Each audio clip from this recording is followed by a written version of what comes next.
desktop or in? No. It's a web. It's basically part of LangSmith, so it's a SaaS product. Yeah. So you basically sign in, and then you can just prompt and create your own agent with natural language. And what did you do? What kind of agent did you build? So I built an agent that scans my Gmail, scans my Slack and my calendar for the next week. Yeah. And then basically sends me at 3 a.m. every morning. 3 a.m.? Yes. Okay. Yeah. It's very specific. You never know what time I might wake up, but usually it's around 6. But I receive it a bit before, so I know that by the time I start working, I know what the important things are to do, from that perspective at least, and nothing falls between chairs. Yeah. So how do you start doing it? So you give it some prompt saying, this is what I want the agent to do, or how does it work? Yeah, you just describe in natural language. And what do you write? So I just wrote, I want an agent that looks at all my emails from customers, so that are not answered. And I also want you to scan Slack for any messages that I haven't answered. Also want you to scan my calendar for any upcoming customer meetings this week and send me a report over Slack. That's it. So you get like a structured message somehow on Slack? And I must confess, the first iteration, it was a bit weird with the emojis and whatnot. Okay. But you can always go in, edit the instructions and the format of the report and make it as you want, So yeah. And cool. And you've been using it now for a week then? Or? No, I actually just did it I think the day before yesterday. Okay. So I'm still tweaking it, but it's a start and it works. And I'm looking forward to see how it's going to increase my productivity. Yeah, haven't measured it. How long time did it take for you to build the first version of it, you would say? 5 minutes. 5 minutes? Yeah, impressive. Yeah. Have you tried any other kind of agents that you built? Yeah, so I have one that's been running a bit longer. It basically looks at all Nordic companies that have AI job posts that mention LangChain, LangSmith, LangGraph, and then sends back a report basically with the companies and the job ads, so I can go in and have a look. Yeah. Cool. Amazing what you can do these days, right? Yeah, it is. Agents. It is. Well, very welcome here. Danilo Nobrega, is that correct? Nobrega da Cunha. Thank you. Portuguese. Nobrega. Okay, I'm trying. I'm horrible at pronunciation, but thank you so much. Yeah. And you're a founding go-to-market person or lead for the Nordics, right? Yes. In LangChain. And I guess we're going to hear a lot more about what you can do with LangChain and LangSmith and the agent builder that I hadn't heard about before. Yes. It sounds amazing. Yes. All the things we can do there. But you also have a long background, like 15 years, right, of technical experience in different leadership positions, and then Mongo, right? Yes, 6 years at MongoDB. Yeah. Amazing. Well, before we get into all the details of LangChain and what's possible there, perhaps you can just give a bit of a personal background to who is really Danilo. Yeah, so Danilo is a Brazilian guy that ended up moving to Sweden after living in 5 different countries. Yeah. He's married with a Canadian woman and has 2 kids that were born in France and Sweden. So it's quite an international family. And then from a professional perspective, I started as a computer engineer. I think my first job was in the year 2000. So it's been a while, more than 25 years that I've been working with tech. After that, I quickly realized that, I had to get some extra education because I was promoted as manager of a development team. So I was actually designing delivering, selling, supporting software, would go to the data center with the CD with Red Hat Linux, install everything. And when I got a team, then I decided to get education, got admitted to Côte here. KTH, yeah. Yeah, KTH. So Royal Institute of Technology, ended up moving to Sweden. What year was this approximately? This was in 2005. Ah, okay. Yeah. So then after that, I did my thesis at a company called Amadeus. It's travel tech. So I lived actually in the south of France for over 10 years. It was quite a nice experience. And over there, I experienced different roles, product management, managing product managers, product owners. Then I moved into pre-sales. And then I moved into sales, at MongoDB, basically. So I would say 5 years with telecom, 10 years with travel tech, about 6 years with data, and now AI. Yeah. So you just recently moved to LangChain then? Yeah, tomorrow it's going to be a month, basically. Yeah. How come you decided to move to LangChain? Any specific reason, or? Yes, there are many, many reasons, but let's say that when generative AI took off about 3 years ago, I was at MongoDB and I saw it, and I remember that ChatGPT moment. And, very quickly, we had launched at MongoDB vector search before that.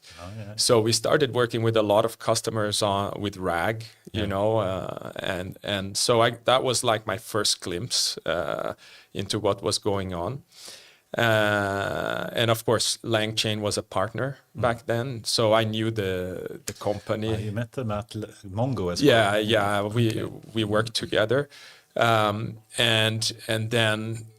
Yeah, fast forward 3 years, I realized that things were changing, but now enterprises were actually starting to use this technology, right? There was the Klarna moment, but now actually many companies started to use it. And I also got the realization that this is a giant wave that, at that time, it's just a bit more than 2 years had passed, but it's going to be something like 20, 30 years. It's going to be bigger than what cloud was, Of course. And when the opportunity knocked at my door, I was like, I couldn't say no, because, it's LangChain, Harrison, started this and released the first version. I think it was a month before ChatGPT came out. So they were at the very, very beginning. So iconic company, great opportunity. And somehow I knew that things were moving up the stack, so to say, and I wanted to be a part of that. How long has LangChain been around, by the way? 3 years. It's only 3 years. Yes. Okay, so it was right after the ChatGPT moment then, or was it? Well, they launched before. I think it was like a month or a few weeks before ChatGPT came out. LangChain came out. Yeah. Yeah, it's changed so much in so many ways. And today, can you describe a bit more? What is your current role? Yeah, so my role is I'm responsible for all customers in the Nordics. So I basically manage existing customers, but also work on introducing the technology to new customers and getting them on board. So a lot of these customers are already using the open source. So it's really about getting them to understand and see the value in Langsmith, which is the. And some companies may not understand exactly, what the LangChain company does, and compare it to open source, etc. Perhaps you can just explain a bit more. What does really LangChain provide? Yeah, so LangChain has the goal of really being the experts on all things agent engineering. And the main thing is that we make is an agent engineering platform called LangSmith. So it covers the full cycle of agent engineering: build, it covers observe, it covers evaluate, and it covers deployment. So within the build, you have LangChain, which coined the name of the company, LangGraph. You have deep agents. You also have Agent Builder that we were just talking about, the no-code one. And then observability, eval, and deployment. That's all in the LangSmith platform, which is paid. Yeah. So open source, we have LangChain then and LangGraph, right? Or what is really available open source and what is... So open source is LangChain, LangGraph, and deep agents. Deep agents as well. What is deep agents, by the way? Deep agents is very interesting. It's only been released very recently. So the idea came from Harrison. Had the idea when observing deep research or Claude Code, how those things work. Basically, with a prompt, you can create a whole app. Right. Or with a prompt, you have this really intricate, long-running research that comes back with so much information. And so the idea was, can't we make this open source so people can do their own thing? And that's basically deep agents. So you can basically build your own deep research by using deep agents. Yes, you literally do pip install deep agents, and you're up and running, and you have an SDK and you have a CLI that you can use to build that. Yeah, it's very kind of you to release that open source as well. I think a lot of people would love to have that. Yes, it's what we call our own agent harness, right?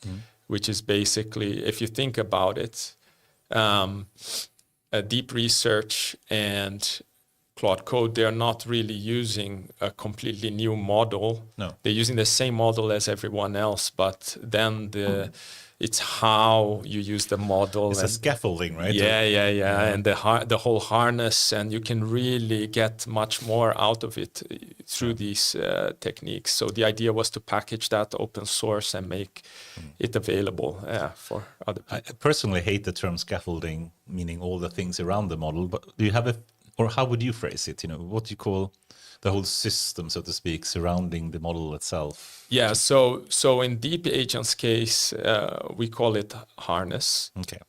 In LangGraph, we call it a graph, right? And a LangChain was just like a chain of perhaps you should do a quick description of the difference between LangChain and LangGraph for people that haven't. Sure. So you can picture it like LangChain is like a recipe, so it's very sequential, right? So if you're baking a cake, first you get the flour, you break the eggs, you add the milk, and you put it in the oven, then you have the cake. But nothing goes wrong, you just follow step by step. Exactly. But think about it like if you're making some nice sourdough bread, right?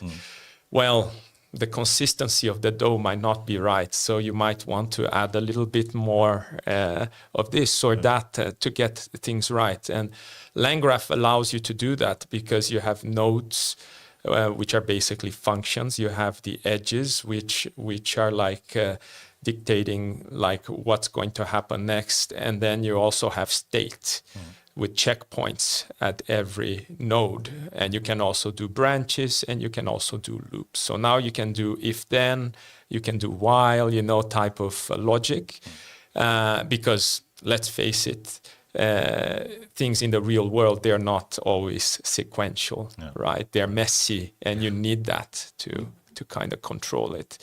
And then with deep agents, you have different things. You have basically memory, which is like the planning part, which is like a to-do list. So before it actually goes out and carries on to do anything, it will create a very simple to-do list.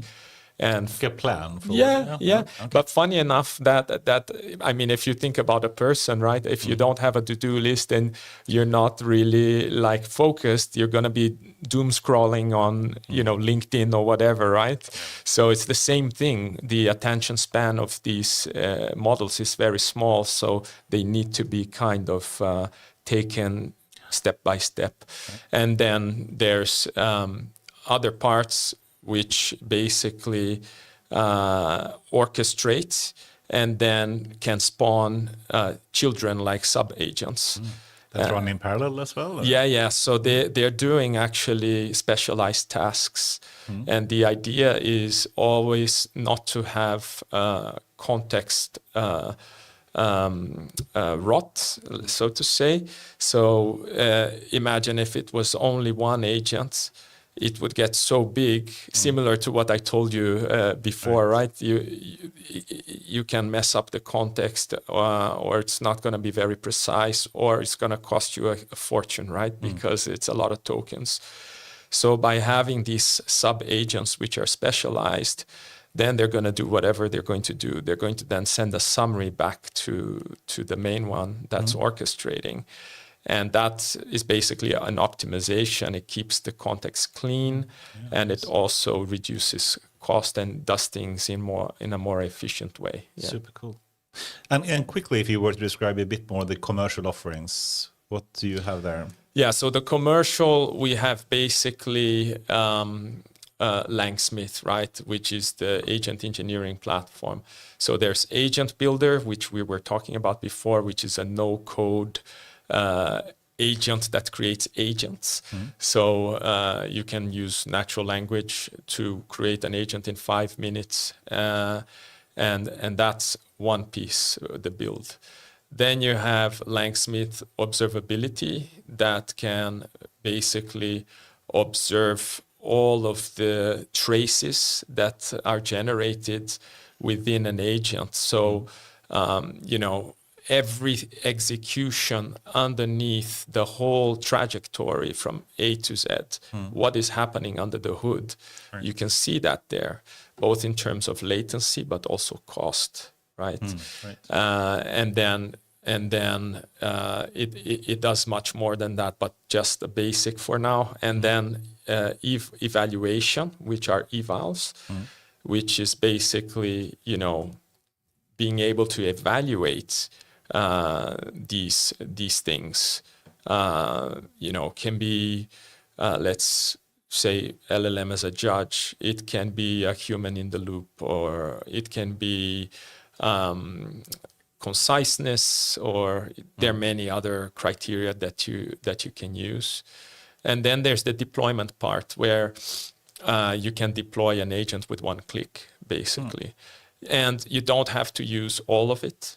You can just use, observability and eval, for example. So that's how it works. And they're all part of LangSmith as a package, so to speak. Yes, a platform. Yeah, amazing. And if we just try to compare a bit, the MongoDB background that you do have with LangChain, how I mean, I'm trying to get more into the enterprise kind of sector here. And of course, LangSmith then is targeted, I guess, mainly to enterprises? Yes, right? Yes. I mean, both enterprises, but also there's a lot of startups that use them. Okay. So why do you need, if we phrase it like this, why do you need LangSmith?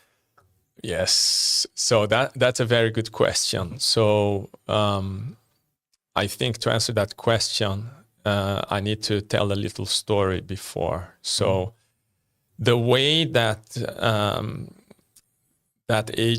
building agents work is completely different than developing code. Okay. Yeah. When you develop code and when you test code and you put it into production, it's very deterministic. So that, if it's, let's say, a tax type of application, that it's always going to calculate that it's 30 or 60% tax of this revenue. Not going to change. You can test for that. Sure, maybe the data changes and so on, but it's very straightforward to test, and therefore you can do quality assurance, and then you can put it into production with very high certainty that that code is working well. Right. Now, if you move into LLM apps, which is basically the LLM maybe with some retrieval, and that's the example we were talking about, LangChain, and get a result. Now it's no longer deterministic. It's already like very probabilistic or stochastic, right? Because depending on the prompt you give, even if you give the same prompt twice, the answer might vary, right? So then how do you control that, right? And how do you ensure that you will get good answers for your use case and then if you take this further to the agents of today, right, which we were talking about before, that have multiple LLMs, multiple different models running at the same time, multiple agents running at the same time, with human in the loop and so on. Just the complexity just increased. Yeah. So then it's even more important to control that, and so then the main challenge here is that the code has moved from the code itself to the traces. The traces are effectively the code of or the behavior of these agents, because the LLM is a black box. Right. So if you're able to understand, B, observe the traces, and then evaluate and introduce that feedback loop, then you can really control. I mean, for normal software or IT development, you can simply observe the code and then understand a bit how it works, but it doesn't work for LLM-based applications. But you can observe the traces then, and in that way understand how it works. Exactly. And that's the whole new, I would say, discipline of agent engineering. It is, right? It is, because it's a lot of work, and B, it requires many different disciplines, right? It's not just the developer anymore, the engineer. You need to have someone from product, because the person from product will know how claims are supposed to work. They will know what type of behaviors, are expected. And you also need a data scientist, because when we're talking about production, we're talking about not just one run. We're talking about thousands, hundreds of thousands of traces that then you need to find patterns, both positive and negative, and then make sense out of those and feed it back to improve even more the quality, right? So improve it, of course, and try to understand how it works. But I guess also from a security point of view, you want to guardrail sometimes some behavior. Yes. How does that work in Langsmith? Is there some way to prevent it from doing certain actions or taking? Yeah, for sure. But usually you will put that inside of your, let's say if you're using LangGraph, for example, you would put that. You usually have, there we have what we call the middleware. So you can put it before and after the graph finishes. So you can modify the input a little bit or a lot, and the output as well. You can ensure that if the output is not good, that you don't send it out into the world, right? And this is very important, because when we talk about agent engineering, the discipline, there's a few things that are important, right? First, I talked about the conversions of these three different type of roles, right? Ideally, it should be one person, But if not, they should work in a team, not in silos, right? Within the same objective.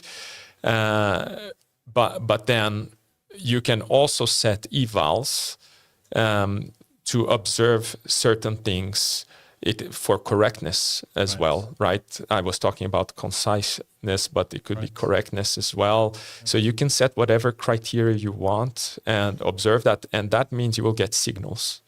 And then based on these signals, you know if your agent is performing better or worse. Right. And the evals, if you define them in Langsmith, are they available then in LangGraph? So you can use the signals to control how it behaves? That's a very good question. And they are in Langsmith, okay? Yeah. You have the data, then you have to modify and create a new version of your graph, right?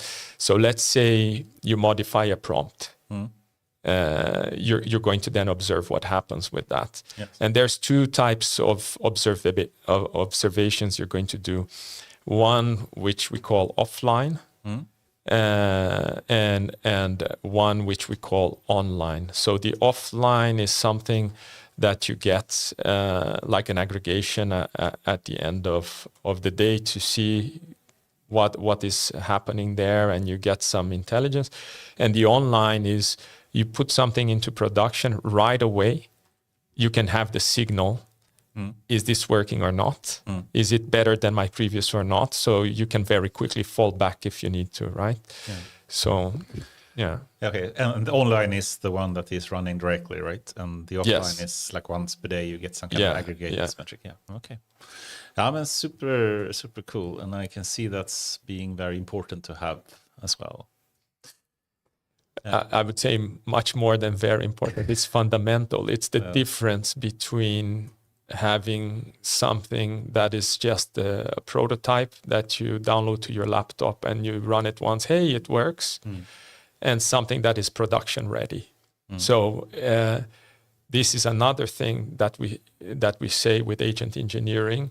It's shipping into production and observing what happens in production that actually makes or breaks the agent. You're touching one of my passion topics as well, how really to put it in production to build real value, and all the prototypes, they are usually not providing value properly. Perhaps, even though you've just been there a month, I know it's hard to speak about this, but still, what would you say the main challenges for customers of LangChain is to build real value in their business? Is it that kind of, that they are working a lot of prototypes and they can't put it in production? Or what do you think the main challenges would be? Yeah, I would say, the technology is there. Yeah. It's proven that it provides value. Yes. I mean, just look at Klarna and some others, what they've done. It's impressive. Now there's two other parts to the puzzle. There's the processes or process. And the people. Yes. So this is really about organization, right? Does the organization have a top-down mandate for agents? And if so, then how are these people organized? What we see is that the organizations with more success, they usually have a dedicated group to do this, with those different expertise, different profiles or personas I mentioned before that work together. And that was like product people and data scientists, perhaps, and engineers, software developers, yes. And then they're able to basically produce value. Once that value is produced, then you can, disseminate that within the organization. And that's what we've seen works very, very well. Yeah. But still, I guess some people believe, I'm trying to, I speak a bit from my own experience here, but I think, people underestimate a bit the complexity of actually using agents properly. And they think, I can just take my chatbot, I build a RAG application, it has some tool it can make. And now suddenly I can have an invoice management tool that fix all the invoices and take whatever action using some lightweight tooling, but it is a bit harder than that, I would argue. Do you see what I mean? I mean, yes, it's much harder, and that's why we coined the term agent engineering, because it is an engineering effort. It is. To get it to work well in production. It's very easy to build an agent, very hard to make it work in production. The operations with quality. is much harder, right? Yes. So the development, if you think in DevOps terms here, is very easy. I mean, you build something in 5 minutes, but then to actually run it properly and make sure it's running in the right way, it's much harder then. Yes, it is. Yeah. Yes, and it's a continuous improvement thing. It's not like you ship and you forget about it. No, it's constant observing, and because you don't want the cost to spike through the roof. You don't want it to be a liability. I always say the most expensive agents are cheap agents, because that's a liability for your business, right? It's going to do things that will damage the brand or whatever. So you really have to take it seriously and have the right tools to make it work in production. And what we see is the companies that have observability from day one, they are, doing good things.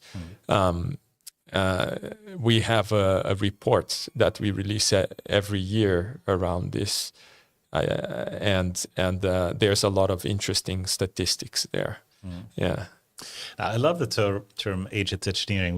We have a guest that we have brought on here called Jan Bosch, who is a professor in software engineering, and I think he was the person who coined AI engineering a while back. And I'd love for him to discuss more about what agent engineering really is, because it is, as you say, a very different type of engineering in some sense, right?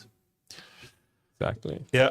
Okay, cool. But I think, how successful is really LangChain? I think you hit over a billion downloads. Can that be accurate? Yes, right? It is. Every month we have about 100 million downloads. Every month. Jesus and Christ. it's pretty impressive when you think about it. Yes.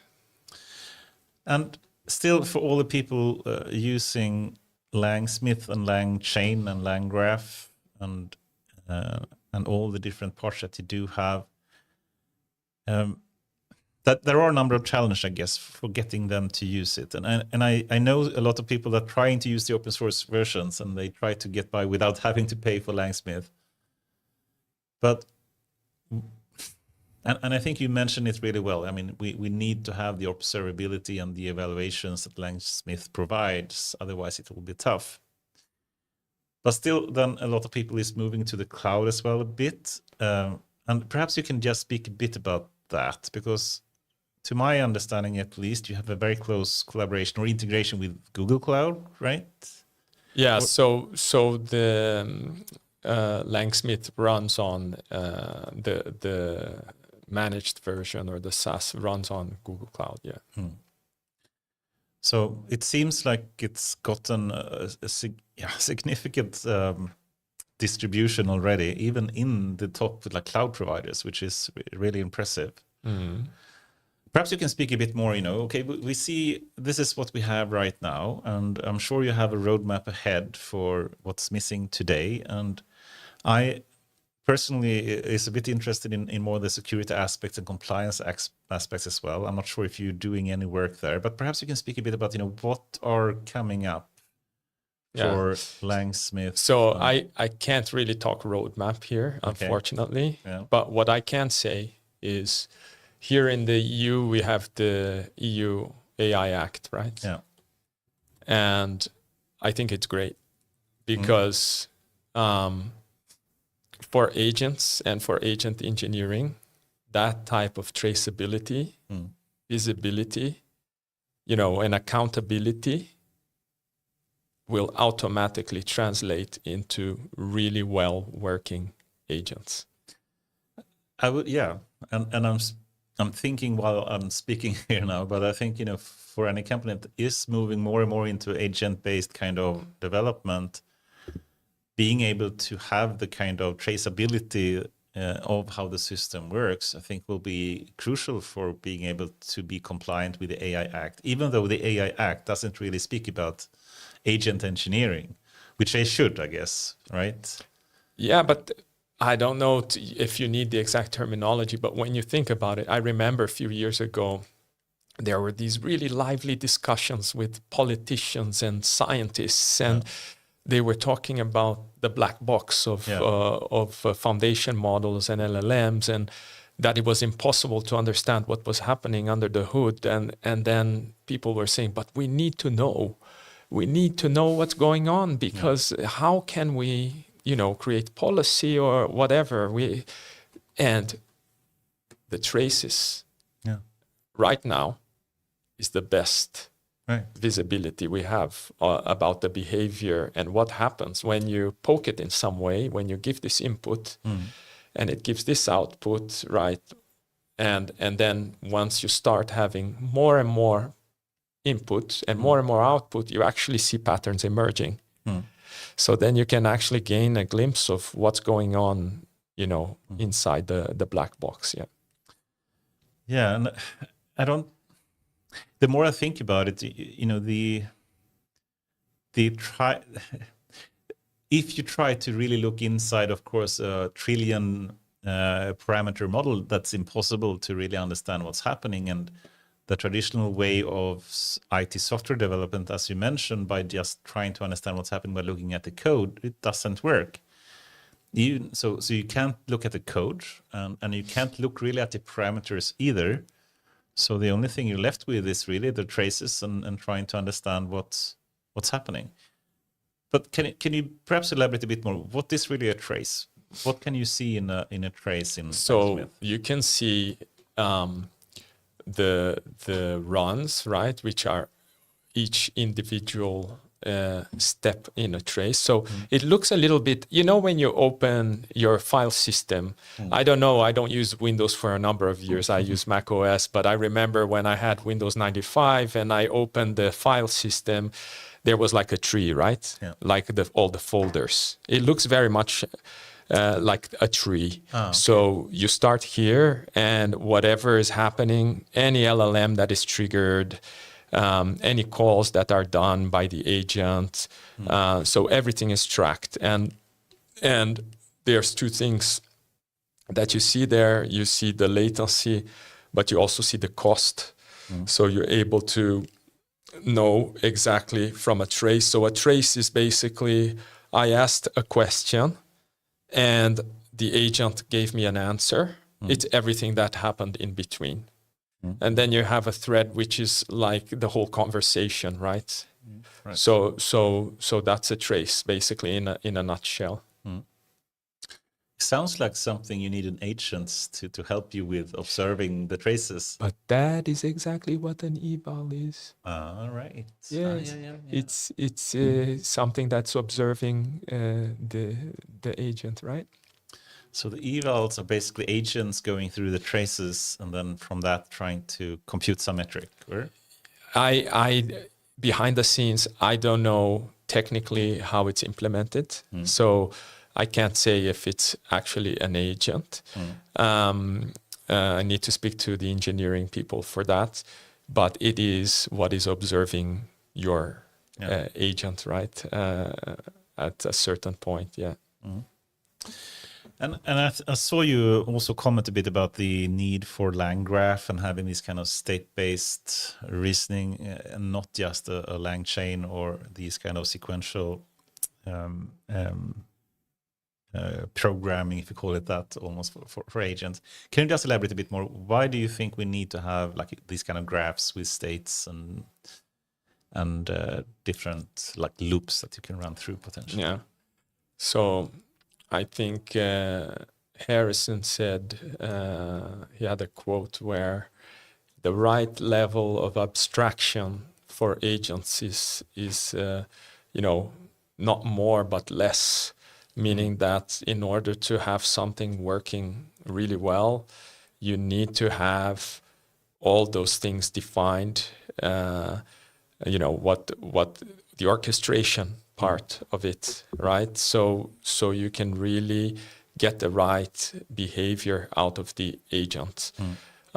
Another thing, I compare it a lot with databases as well, because I'm coming from that world, is to have something which is reliable, something that is, you can have disaster recovery, and it's, if something breaks, it's very easy to understand why, because each of the nodes, they have a checkpoint.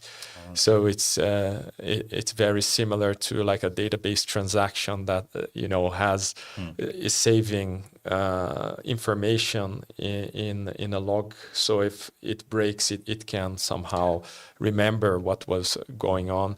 So it has those checkpoints, and that also gives you human in the loop for free. So if you need, for example, let's say you're doing an approval flow of some sort of artifact that's generated, and you need a VP to approve, and you give the VP 3 days, it can wait for 3 days, and when the approval comes, it will continue the execution, right? So you need to have state for that. And then also we talked about retries, right? The loops. Right. So if it hasn't worked the first time, you might want to try again and have these loops. So the agent can actually finish executing and be successful, right? Yeah, but I think also you mentioned the feedback loop as well. Yes. I guess having the memory, of course, is important in the state, and you can have the checkpoint and restart from that if necessary. But for the feedback loops, I guess it's from humans, right? Or what? Can you just elaborate a bit more what you mean with the feedback loops? Yes and no. So if we take the scenario we were discussing before with Langsmith, right? Yep. Where you have all the data that's generated on the platform with both observability and evals, you can actually get insights from that. So where you emerge patterns and so on. So let's say all of the thumbs up ones and all the thumbs down, I can get an aggregation of that, and then I can, feed it back to my LangGraph, so to tweak it, so to say, based on those insights, right? But if you look at deep agents, it's really interesting, because the deep agents, it has a short and long-term memory. So it has semantic memory, it has episodic memory, it has procedural memory, and it has a little file that's called instructions.txt. And it will actually automatically do that feedback loop and update that file. So you start using that agent. And is that only for deep agents, or is that deep also? Agents is the one that has that? Yes. Yes. It's actually a bit similar to OpenClaw. It's also trying to improve its own skills and the soul.md file that they have. Stuff like that. Yeah. Haven't used OpenClaw yet, but deep agents it does that. So the first day you're using it, maybe you will tell it, don't use corporate jargon. I don't like synergy. Give me things with a bullet point list, and always very concise. And so the second day you use it will already remember that. But then it might, throughout the end of the day, it also does like a summarization of everything that happened, and then updates itself, much like what we do when we go to sleep, right? Our brains, right?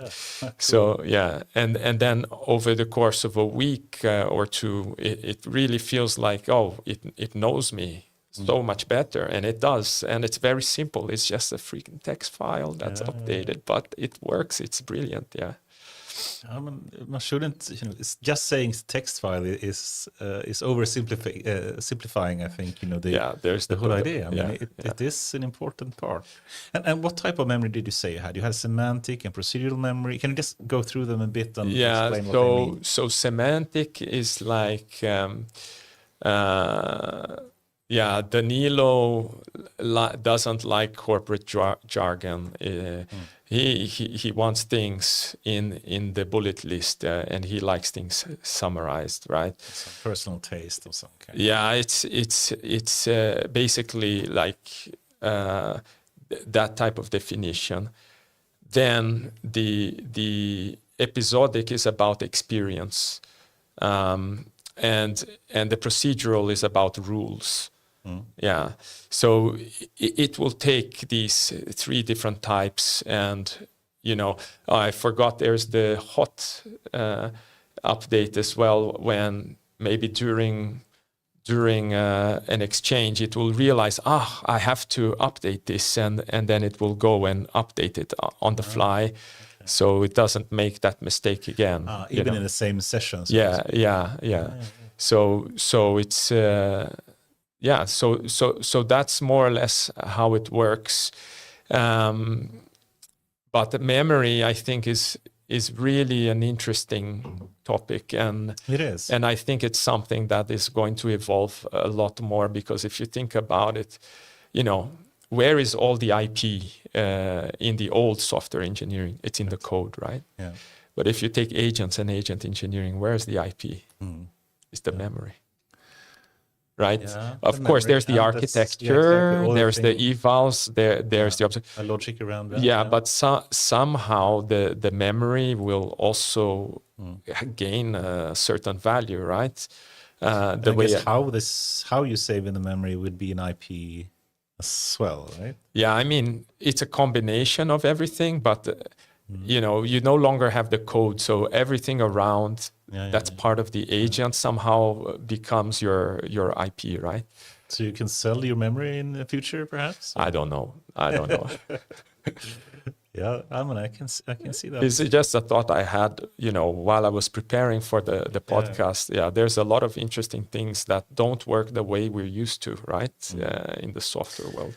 I mean, if we just go to the big frontier labs as well, and I know Sam Altman and Gemini and in Google and everyone is working on adding memory to the models as well. You already have it. I think adding it outside of I guess they're not going to have memory as part of the normal parameters. It's going to be some kind of other model or module around it. But it's in my view, at least, I'm not sure you heard about Jan LeCun's JEPA architecture. I've heard about it. Yeah, I'm not sure if I remember. Maybe you can refresh my memory. It's simply saying, it's not sufficient to have a single LLM model that do autoregressive kind of next token prediction task. You need more, and the more stuff could be that it has a working memory, it has a world model. Yes. And in a world model, you can basically judge if you make a step in that direction, will it be good or bad, like a policy network of some kind. Yes. Or a value network, sorry. And then, having these kind of both short-term memory, working memory, but also long-term memory is part of the JEPA. So it sounds like you're moving in that direction with Lang. I don't know, and I cannot affirm that. What I think that we're doing is just agent engineering, and I mean, deep agents is something new, and there is a whole discussion around harnesses versus orchestration, right? And which one is going to be better or worse, and we don't know right now. LangGraph works really well, and deep agents is brand new, so it's something that we will see what happens, both in production and what developers do, because it's thanks to our community of developers, the 1 billion that download, that we get so much insights and learn so much. So really grateful for all of them. That's what actually helps us understand, okay, what feature should we develop here or there, right? So it's hard for me to say if that's what's happening. What I know is that, I know that there are people in the industry that are very interested in doing the next thing, that thinks that what we have right now, we've reached the limits.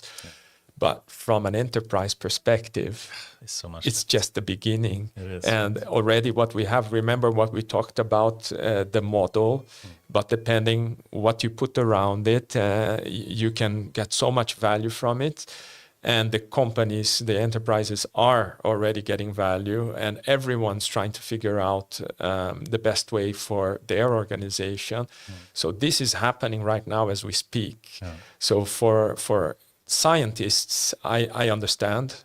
Yes, there's a new frontier, but where I work is with industry and practical things, and things that work and that provide value for the business and that we know works in production.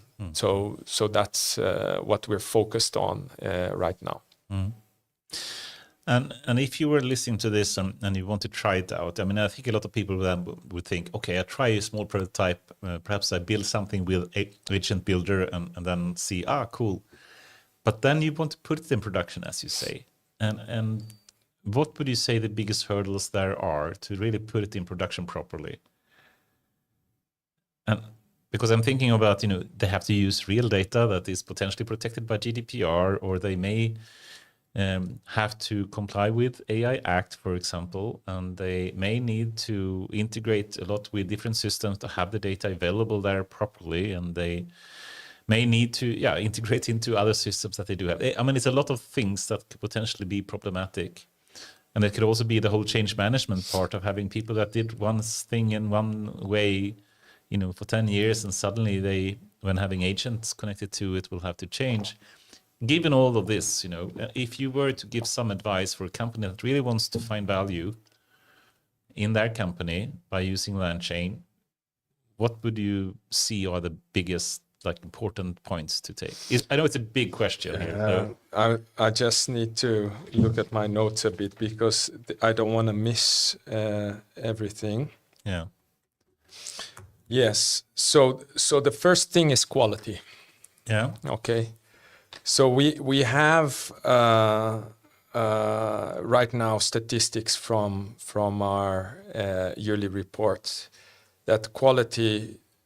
32% of the respondents in that report called it the main top barrier for production. So quality in data or what? No, quality of the agent itself, what type of response it's giving. Right. So agent performance. Yes, versus the expected behavior. Right. Okay.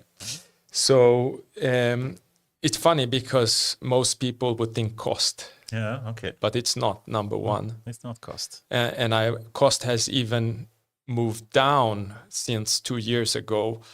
Number two now is security. So it's interesting to see how things are moving. It's because of the non-deterministic aspect that we spoke about before. You develop something, you put it into production, and then someone asks something that you were not expecting, and then how is that going to behave, right? So how do you get past this, right?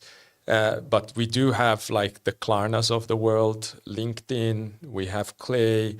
They've all internalized one principle, which is basically shipping is how you learn, okay? Yeah. And not what you do after learning. So you can't perfect an agent at staging environment. No. This is not something you have put to it in production quickly and iterate and observe what happens. Iterate fast. I love it. That's what. Number two is observability, or more precisely, the lack of it. Yeah. Right. So. There's a stats that actually blew my mind. 89% of organizations have now implemented some form of observability for their agents. And among teams... But that is customers of LangChain then, or? Well, people who answer the questionnaire for the report. The survey. For the survey. There were 1,300 that answered the last one. So among teams that actually have agents in production, that number goes to 94% have observability. And that tells you something. The teams that go to production figured out that you have to have observability early on. Right? And that's really why LangSmith exists, right? That's the whole reason for LangSmith existing. Number 3. But do you think if 94% say they have observability, do they really have it? Or is it more of a manual kind of process of... Yeah, so it's interesting you say that, because yes, there are different tools out there. And I know companies that right now, might be using Excel to observe, right? Yeah, exactly. And that can work if you have not so many people using your agent, and maybe just one or a couple of agents. Yeah. But we're talking about scale here, right? Yeah. So this is the exact same problem I had at MongoDB, right? People would download the open source. They would run it in their laptop and think, I can put this to production. Right. But, when scale hits, well, you need security. You need high availability. You need to make sure these things work with performance. You need to also perhaps change the architecture, because now you need sharding, you need replicas, and it's very similar to agents. Like by the time you ship to production and you observe, you're going to change the strategy. You're going to perhaps change the architecture. And there's that conference I told you about, Interrupt, that LangChain has.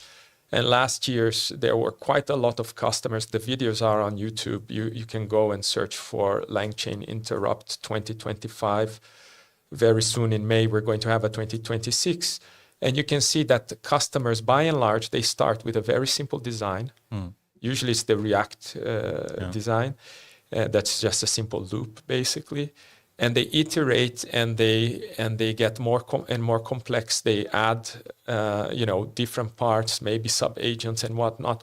And this is all from testing and from the real data. And they observe what works well, what approach works better for their use case, until they get to something which is quite stable and performant and working well, right? So that's what we see. And then this is really interesting. The third thing is evaluation. So only 52% of organizations have implemented evals for their agents. Interesting. So, most teams can see what the agent is doing, but only half is systematically measuring whether it's doing a good job or not. Yeah. Interesting. Yeah. So this is basically your test, your QA, right? So quite important to get something like that in place. And then number 4, it's one that surprises people. And we already touched upon it. It's organizational. Yeah, okay. Right? So it's not the technical hurdle, it's a skills gap. And we talked about agent engineering. We talked about the 3 skill sets that need to work together. Right. So this is another thing, because if you don't have that in place, it's not going to be successful in production, right? Or it's going to be a lot harder to make it work.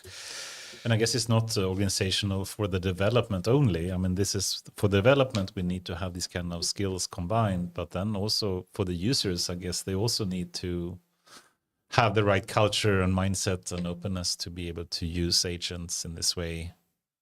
Yeah, I would say a good agent is an agent where the user is happy to use, right? I mean, if it's working really well and it's working better than if it was handled by, regular people, just because it has more of them and it's able to respond faster and with very good level of accuracy, me as a user, I'll be delighted, right? And perhaps the border between developers and users get a bit blurred here, right? Since a user can potentially tweak the prompts and actually use Agent Builder to tweak their own software, so to speak, or agent in this case?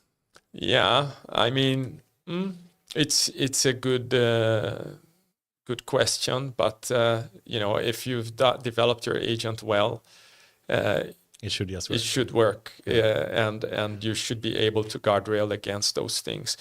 Now, an interesting thing, though, you talked about is not just the developers, the users, is that also within the organization, you have the business, you have leadership that wants to gain visibility on what's happening. Yeah. So not only on what's working well, what's not working well, but also the cost aspect. Right. So what business value am I getting out of this, and how much is this costing me? And with Langsmith, you can get that. Right. Not only for the traces, but you can get it you can put tags for teams, for features, for specific agents. So you can compare, is team A, spending more than team B, and why is that? Maybe they're using a more expensive model. Maybe it's not optimized, and so on. So that's also interesting. Number 5 is the infrastructure gap. So you mentioned in the beginning, most teams starts with an LLM wrapper, right, and a simple API, and then maybe some prompt engineering, basic RAG, and that works for a demo. But the moment you put it into production, you might want a human. You might want to pause it at some point so a human can approve something or review. Right. Some supervision and so on. And we also talked about a runtime, because LangGraph is not just a graph, it's also a runtime. By the way, all 3, LangChain, LangGraph, and Deep Agents, they run on the LangGraph runtime. Okay. So that's the base of everything. Yes.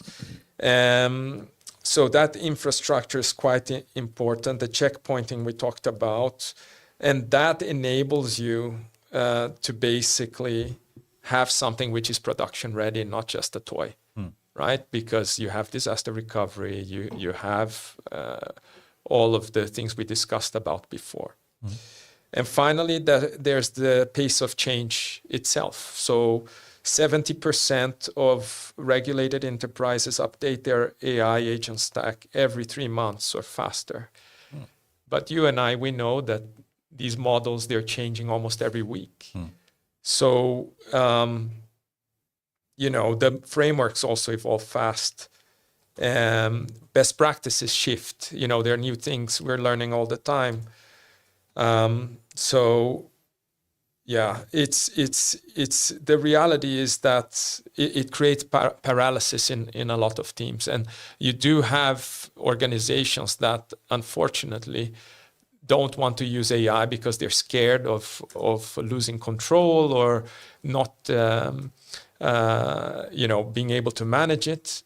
And of course you have the organizations that are using it and doing it well and getting the value out of it, and you have organizations that are using it and doing it poorly and getting liability, and damage, as we've all seen in the news, right? Yeah. So it's basically these 3 categories. Yeah. So interesting to hear, and so difficult actually to do. And we guess we should have a new research field in agent engineering to really understand this properly. I mean, I'm passionate about this now that I'm working here. So yes, cool. Perhaps it's time to do a small news section as well. It's time for AI News, brought to you by AIAW Podcast. So we take a small break usually in the podcast to just discuss a bit about the latest news that is filling and overflowing us all every day and week in the world of AI. Do you have any news topic, news story that you'd like to bring? Something from LangChain or something else? Yeah. So we already spoke about deep agents. Yeah. I think we touched upon Interrupt. So it's happening in San Francisco. It's a conference dedicated to agents. So you have developers, you have a lot of companies, researchers. As I said, the past year's talk are on YouTube. You can search for LangChain Interrupt 2025. And the tickets are now for sale. So if you want to go, you can get the tickets. And if you're from an enterprise here in the Nordics, you can reach out to me. I might have some special discounts. Nice. So, and then the other thing I wanted to call out is Agent Builder. So I think we were talking about it in the beginning. Yeah. It's really a new product that we have launched recently, a no-code agent, so an agent that builds agents. So you can do something in 5 minutes. It's pretty mind-blowing. After, of course, getting it to work exactly the way you want to require some iteration, but you can get started quite quickly. And it's available on Langsmith, so you can go to Langsmith online. Can you try it out without having to? I believe so. I'm not 100% sure, but if you want to try it out, I can arrange that. Yeah, for sure. It sounds amazing, and it's cool to hear your own personal experience with it. And it seems really, really powerful to build your own agents like that. Cool. I mean, it's happening a lot in the world of AI, of course, and it sometimes people get a bit fed up, saying, "Oh, it's a new version of Opus 4.6 now," or "It's a new version of Codex 5.3 and whatnot." But it is kind of interesting still, and I think it was like last week. We have these kind of new models done for Opus and also for Codex in GPT 5.3, but then they released also just this week the smaller model called Sonnet from Anthropic, Sonnet 4.6, and I think just to give some more general remarks about that, we of course know that normally they have to build a big model first, do the big Opus, which is probably around a plus trillion parameter model, and they train it and it becomes amazingly good.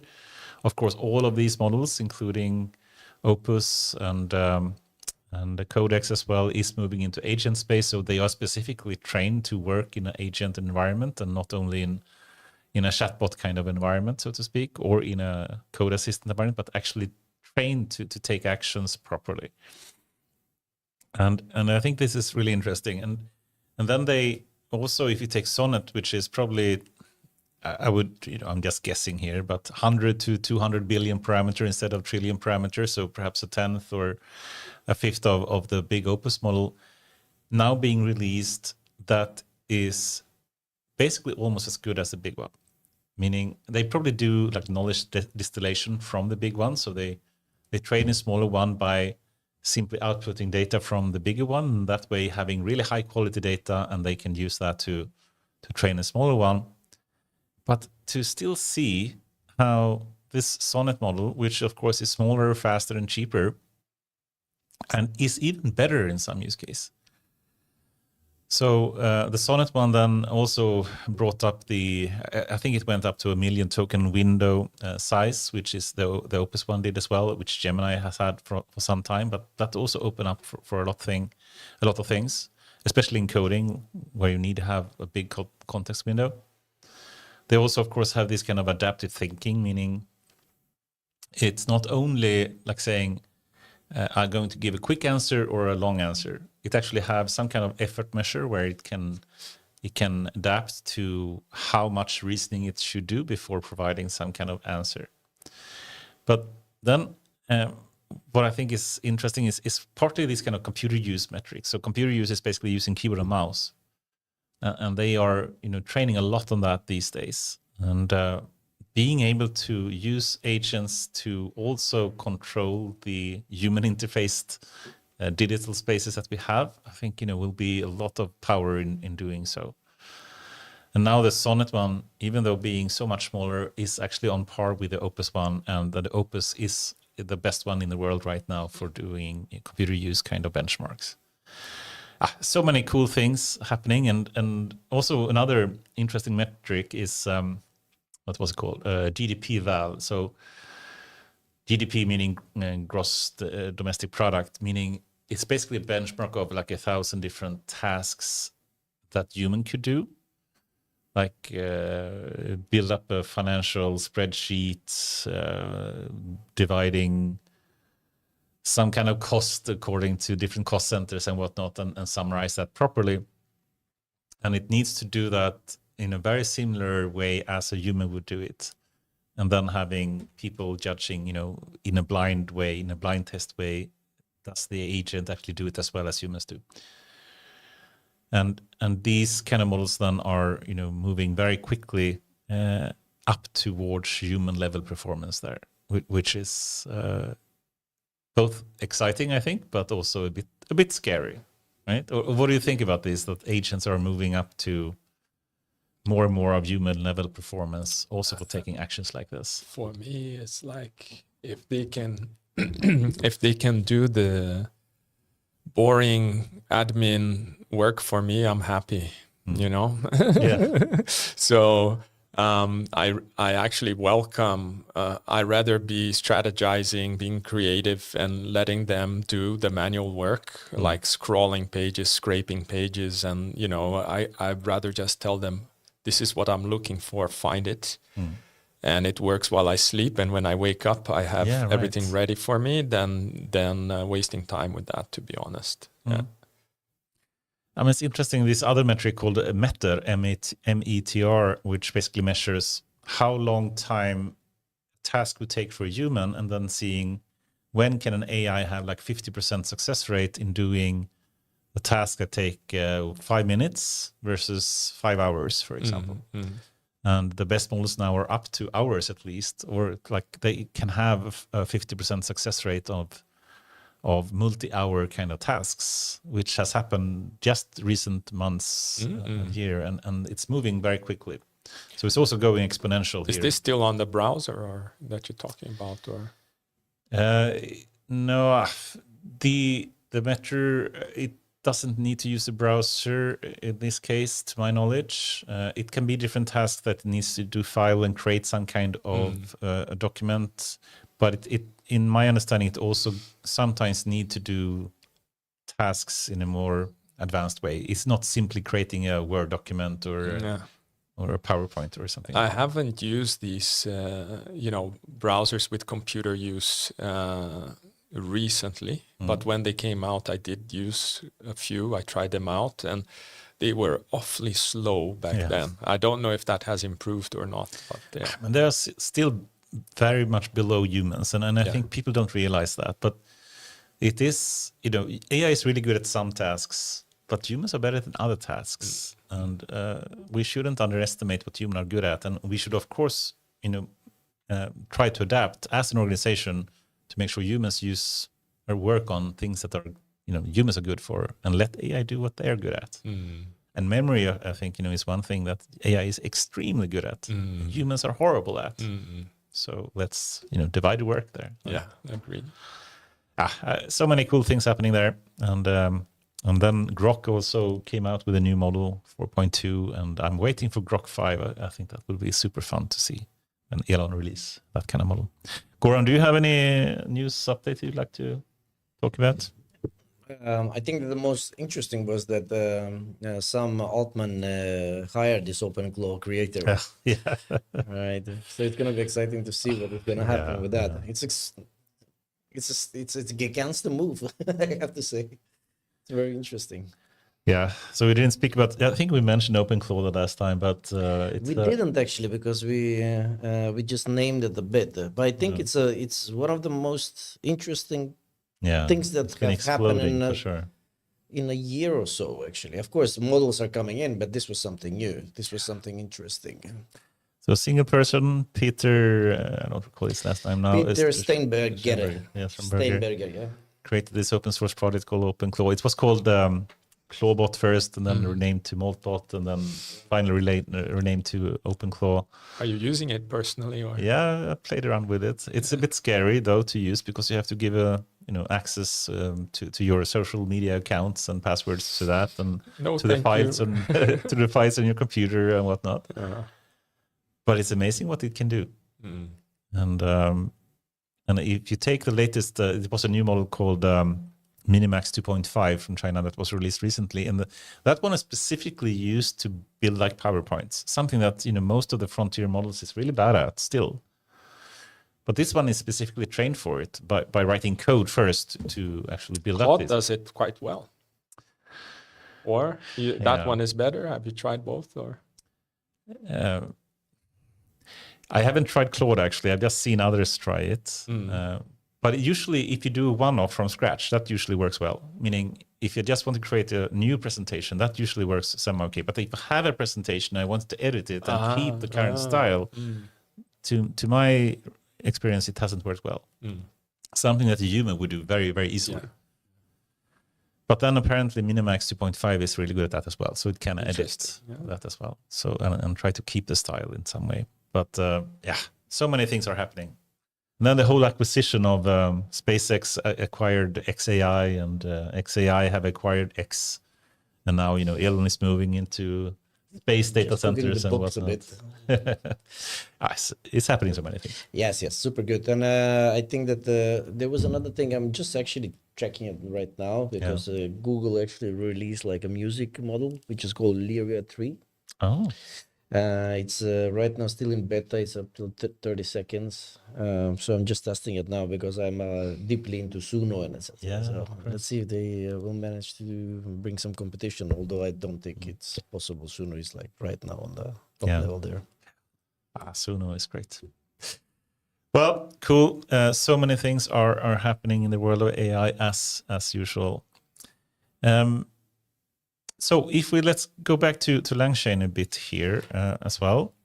And perhaps, we're going a bit more philosophical now, but before we go there, perhaps you can just elaborate a bit more. What are the most impressive use cases you've seen? Some kind of example use cases where companies has been using LangChain and Langsmith for use cases, either for building products perhaps, or for internal workflows in trying to optimize their internal operations, or for personal development perhaps.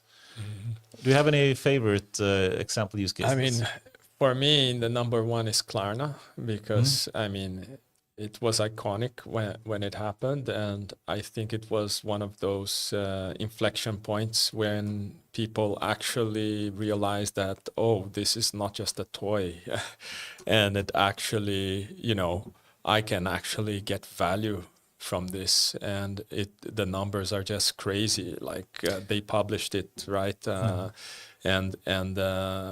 It's. Can you just elaborate a bit more? Do you mean the customer support part, or which? Yes. The automation of that, right? It's for me, it's very impressive, and it was very early on as well. And then you have. Do you have any more details? For people that haven't understood what Klarna used agent for, if you were to explain. Yeah, so it was for the customer support, automating that part, and I don't have the exact figures by memory, but I remember it was a drastic reduction in terms of time that the issues were resolved, and then as a consequence as well, they were able to be much more productive because of that. The humans were, right? Yes, I know that when it did get routed to humans, they really got the cases that need humans, right? And not just an easy case that could be solved by AI. So it was really optimizing those things. And they spoke publicly about it. They use LangGraph and Langsmith. Oh, they did. Okay, yes. So they used. Oh, interesting. So moving into that space, then we can, of course, some people are a bit afraid that they will lose their job, perhaps sitting in customer support these days, and then AI and agents are coming in. How do you see the job market being impacted here? Yeah, so it's an interesting question, right? We were talking about agent engineering before, right? is completely new. This didn't exist. No. Like, even before I joined LangChain, I didn't have so much insight into what was going on, right?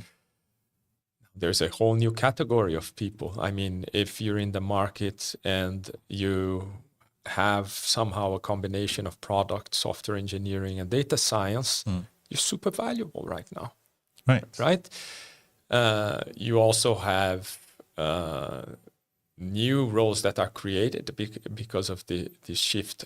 Obviously, it's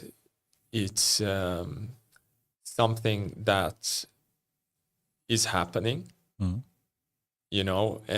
then it's just a matter of how do I adapt to this and make the most out of it. And I know that it's not something that I want to comment, because I know it's also very polemic, and of course I feel for people that lose their job. I don't think that's anything funny. But the change is happening, whether we like it or not. And so it's really about how do I adapt in the best way possible, right? And there are all these new roles. We spoke about one today, but there are many more that are being created. Let's say,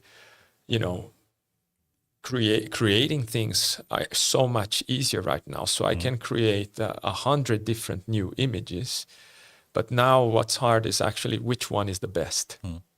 So this sort of curator role as well, right? And there's a lot of people that are good at that, and maybe today are not using that skill. So humans are needed, like you said, combining what humans are good at with what AI is good at. And I think there's, we talked about evals, like that's a whole practice, understanding how to use them, which one, where, and making sense of all the data and so on. And so I think there will be, there are already new roles that are being created, and there will be many more. Yeah. Some people say something like this, and I would like to hear if you agree with it, but some people say AI won't really replace people, but people that use AI will replace people that do not use AI. Yeah, the combination, Would you agree with that? Yeah, I can speak for myself. I've been using it since it went out, and I remember I'm really into computer graphics, VR, AR, all of that. So I've been following it since the beginning. And I remember thinking, okay, these things are going to get so small. It's going to be like a contact lens that you can put on. And you're going to get all sorts of insight. I'm going to be looking at you. I can see your heart rate. I can read your facial expression. I can read your LinkedIn, your address, whatever. And compared to Goran, maybe that doesn't have these contact lenses, I'm going to be much more efficient and do my job better. So it's like, after a while, it's, okay, do I use it? How do I use it? I think the important thing is to use it in an ethical way, in a good way. If it's for the benefit, of all, if it's something that is aligned with your values and you're not corrupting any ethics, I think it's all good. That's how I see it personally. And some people phrase it like, OpenAI had this kind of pyramid with 5 levels, saying, AGI will happen when an AI can go through all 5 levels. And one level is simply knowledge management, being able to work with large amounts of data or information and knowledge somehow. And I would say AI is really, really good at that today, much better than humans. And then we have some reasoning, and then we have autonomous, basically an agent layer there. And then we have some innovation, and in the top is some kind of organizational, all working together in some way. And we can see that, of course, AI is really dominating in the bottom layer here, in the knowledge layer, meaning, I think OpenAI call it conversational, but still it means the same thing. And no one, as a human can ever take 10 books and put it, in a prompt and read it in seconds and have more or less perfect recall as an AI can already today. So in that kind of sense, in just being able to have amazing knowledge management skills, an AI is, significantly better than humans today. But I would argue for the rest, it's still that humans do succeed and are better than AI. Would you agree so far that this is where we are today? I guess it depends on what. Yeah. Right? Like image classification, AI is much better. But that's a knowledge management thing, right? Yeah. You can go through a million of images and then seeing these are dogs, these are cats, and then simply taking a new image, and seeing that this matched the pattern of all these other images, and then recalling from that. Right? Yeah, I think everything that requires the use of your body, we're still not there yet, right? But regarding what we do for work, I think also, like if you take the entire spectrum, it's not automated, but there are parts of it where it's very, very good, right? Yeah. Then you could argue that humans then should move up the ladder, so to speak, should move up the pyramid, and then AI should be taking more and more of the bottom layers. And of course, we're seeing agents being more and more capable now. So when we are seeing AI that can reason better and better, I would say not still to the extent of humans, but still it's improving all the time and day by day. So by simply potential, then, if you think about the job market impact here that AI could have, could a good way to phrase this will be that a person having these kind of three skills, as you mentioned, from a product point of view and from an engineering point of view, and also from a data scientist point of view together, is what a human should do. I mean, they should be more generalized that. That's a very big responsibility, right, for me, to say what a human should do. I think everyone should do what they think is best for them. So I don't want to take that responsibility. But personally, I do think I'm personally a generalist. Okay. And there's a book, it's very interesting, called I think the title was Why Generalists Thrive in a Specialized World, or Specialist World. And it's going through these, like it talks about Tiger Woods, for example, right? How he was groomed since very young. His father was training him in golf, and so he got excellent at it, of course. But if you take a robot, you can program a robot to be just as good. Right. Like Tiger Woods. Yes, yes. Because it's something very precise that you do. Yes, it's a lot of skills, but you can still, it's very specific, like what you do. And then it talked about a very famous tennis player. I don't want to get his name wrong. The name that's coming to my head is Federer, but I'm not sure. Federer. Yeah, but his dad did something very different. He had a whole variety of sports that he went to as a kid. So he could try football, he could try, tennis, but he could try many different swimming, and then in the end, he ended up going to tennis. And it turns out that tennis is much more like the real world, because you can skid on the court. You have to use your whole body. You don't know where the ball is coming, and so there's many more variables that you have to deal with. Right.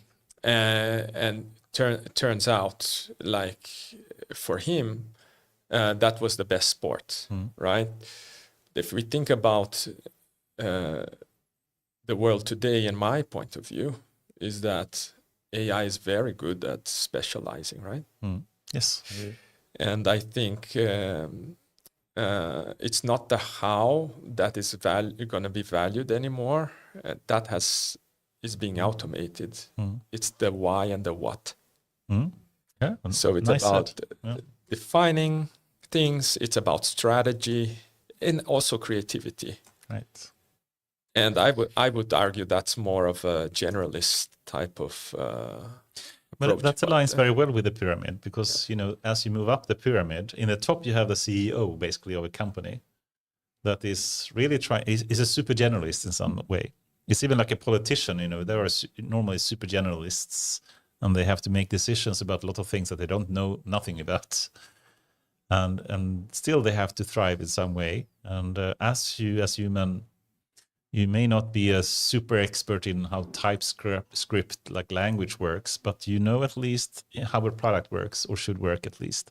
So you continuously move upwards the pyramid and become increasingly general, so to speak, and then have AI or a team of agents working for you all the time. Right? Yeah, and funny enough, that's the architecture that works well as well when we talked about the multi-agent, that you have the one it's like a team, right? You have the manager and then you have the other ones that are doing specialized, Is that what the deep agents are doing? Yeah, pretty much, yeah. Ah, cool. Yeah, okay. Well, that's an interesting question and very difficult one, of course, how the job market's going to play out. That's fun. Speaking about the Nordics, I mean, you have a special responsibility here about LangChain in the Nordics. Do you see any specific strengths or weaknesses that we have in the Nordics when it comes to AI and agents?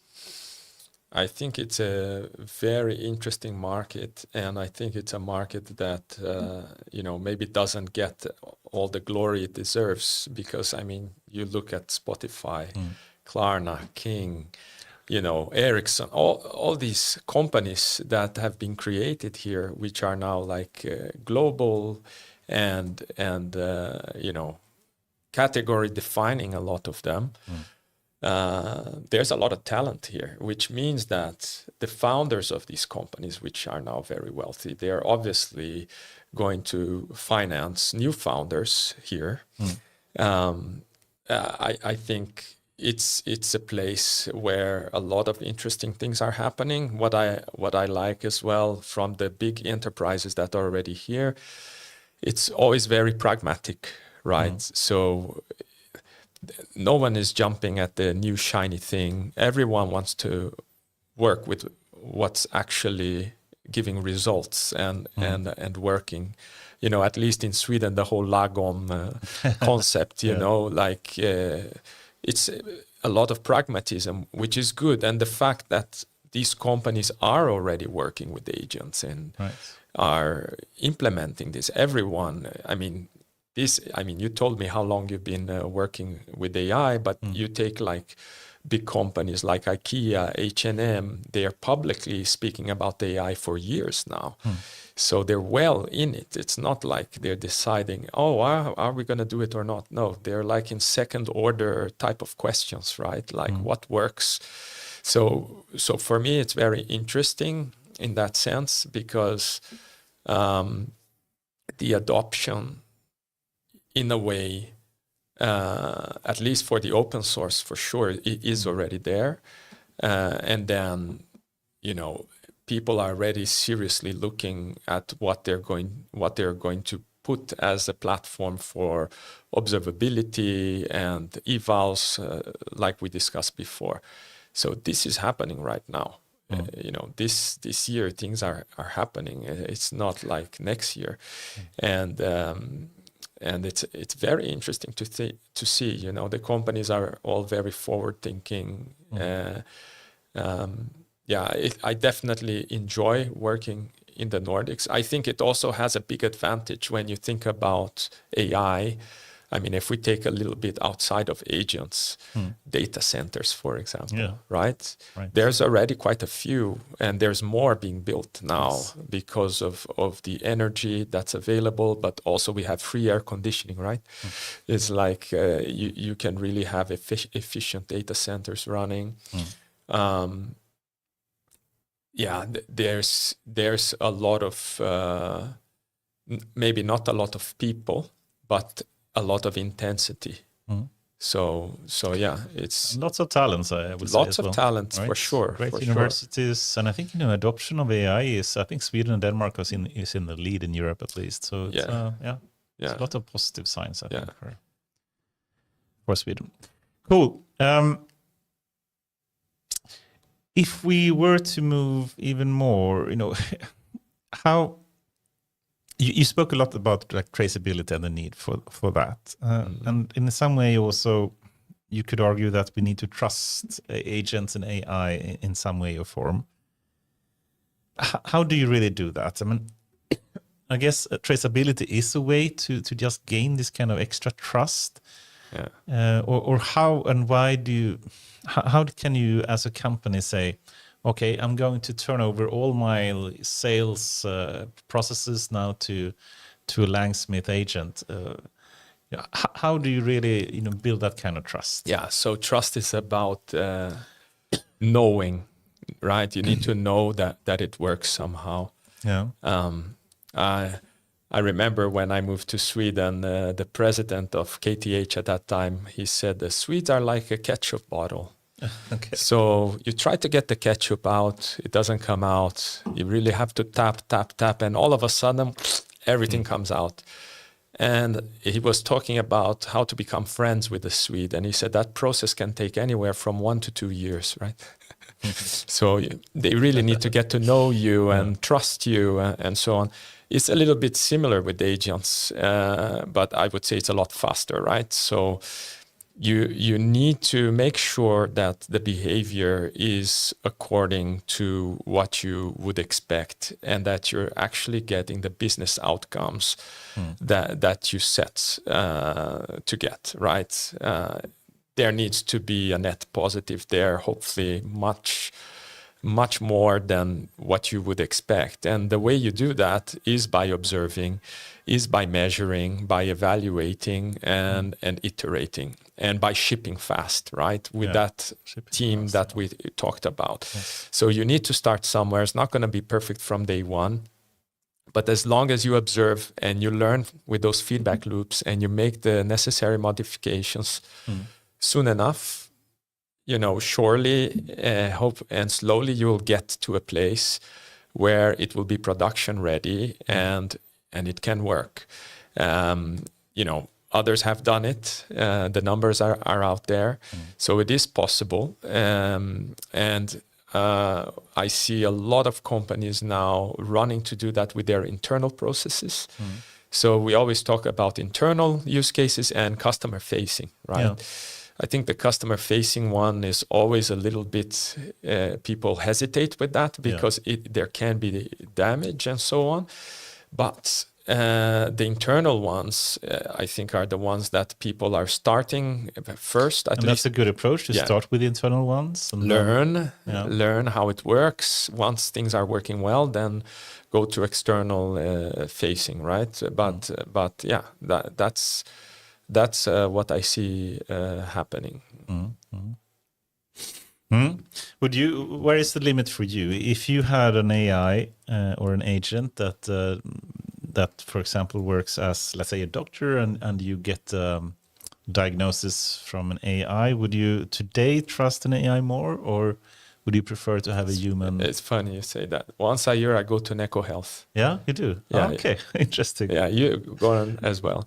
Yeah. And the thing I like about it, okay, it's right now it's still not like, wow, revolutionary, mind-blowing, but in half an hour you get measurements, for many things, cardiovascular, skin, sunspots and things like that, imagery, thermal imagery and some other things, all analyze strength, you measure strength, all analyzed by doctor. You would need to go to maybe at least 3 or 4 different doctors to get all that, and blood test as well. Right.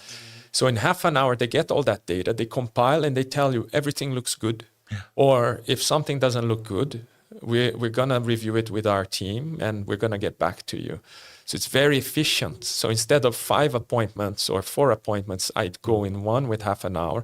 And the thing I like the most is, because of AI and because of computers, that imagery of my body with all the sunspots, next year, they will do the difference. Is there something new? Is it growing or not?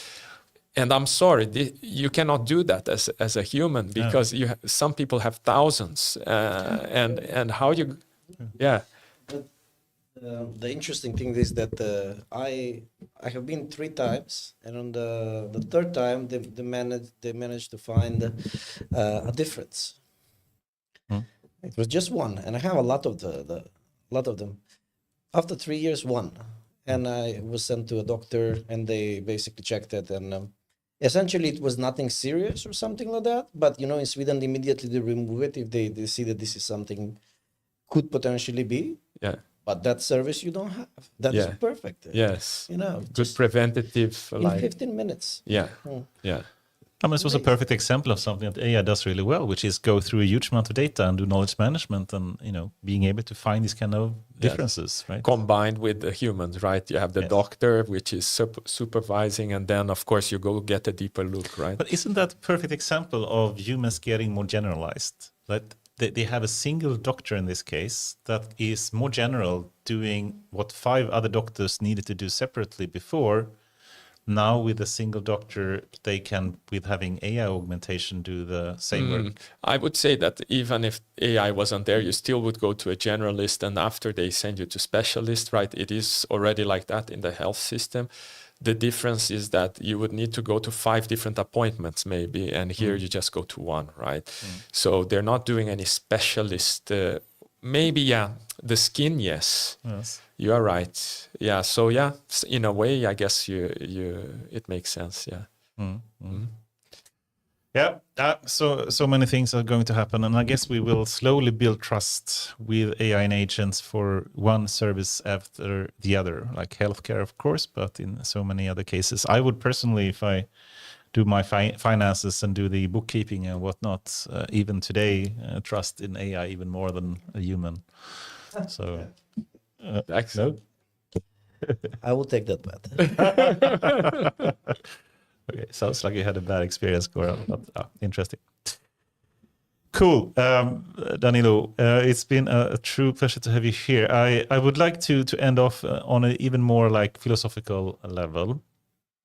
And then if we try to look a bit further ahead in the future. Yes. And I'm not sure if you have any thoughts about AGI, or do you have a preferred definition of what AGI is, by the way? Well, it's been changing so much, right? Yeah. For me, AGI is here in a way because, the original definition, I think, was if we are able to talk to it and it can understand us, and I do that with the models today, right? So after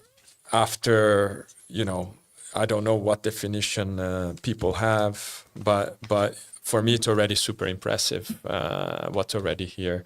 Okay, it's not perfect, but I can have a conversation, long conversation to learn about something, to explore a topic, which wasn't possible before, right?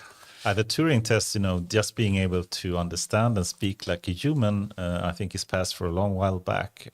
And it's amazing even how, if you do coding with AI, you can prompt it in a very, very short manner and AI understand you. But if you do the same with a human, they would not understand you. So I would argue that an AI today is actually better at understanding, for coding at least, in a very, very narrow way and a quick way than humans are. So in that way, it's passing Turing test and even surpassing, the abilities of humans significantly today. Yeah. So the Turing test is what I was referring to. Yeah. So when you speak about the AGI, what definition do you have? Yeah. So there's a lot of them. My preferred one is actually one from Sam Altman. He says, if we are really going to have an AI that is artificial general intelligence, he basically says it is when AI systems will be able to do a task to the performance of an average human coworker, yes, at work. So if you take, whatever coworker you have, and you consider when an AI system can actually do what an average level human coworker can do, then we have AGI. We're starting to get there, right? Because I don't think so. I think we have startups now. Yeah. That it's what they call the rise of the digital workers. We have startups now specialized in certain functions. There's a company called 11x that is a customer of ours, and they basically do SDRs. So it's fully automated. Not saying it's perfect, right? I don't know what the latest state is, but it's something that's happening right now. Like whole companies. It's happening, but we are still seeing we can't really replace humans that well. Yeah. For some tasks, of course, like Klarna customer service to some extent, but they still have humans there. Yes. So not even customer support. So you're saying you don't need any humans anymore? Is that when it passes? Yeah, they should be able to replace an average level coworker, human coworker, Yes. and that's, I think, it's harder than people think. Mm. Because at some level, normal kind of action-taking abilities is still far, inferior to humans. I would say. So you would automate up to the 80-90%, but that yes, exactly. last mile, it's very hard to. I mean, you can still. I mean, if you take the PowerPoint example, I still can today really, fully automate just creating a single PowerPoint, which should be super simple. Mm. You can create something from scratch, but you can't really edit in this way. You can't really use it practically, even though the Minimax one, it looks really promising. So it's getting closer and closer. And I think the GDP Val kind of benchmark is really cool in its, showing how it's getting there. And the MATR benchmark is also trying to measure that in some way. So we're getting closer, but I would say it's further ahead. I would argue that it's further ahead than people think. But who knows? Yeah, I mean, from everything I've been reading, it's one of those things that's very hard to predict, right? But it's kind of like on an exponential curve, and when you least expect, it's here, right? Yeah. So we will see. Do you have any date potentially? Oh no. I still say, Ray Kurzweil, he predicted 2029, so in 3 years. I read that. His book, what was it called? Law of Accelerating Returns. No, not that one. It was the other one about transhumanism and very interesting. Yeah. But if we still imagine at some point in the future we will have AGI, I guess you do believe we will have that at some point, right? Well, at the rate things are going, I don't doubt anything anymore, right? So we will see. The only thing that I've given up on is predicting, because it's one surprise after the other. So I tend to just go with the flow, work with what's here now, and then when new things come up, adapt, yeah.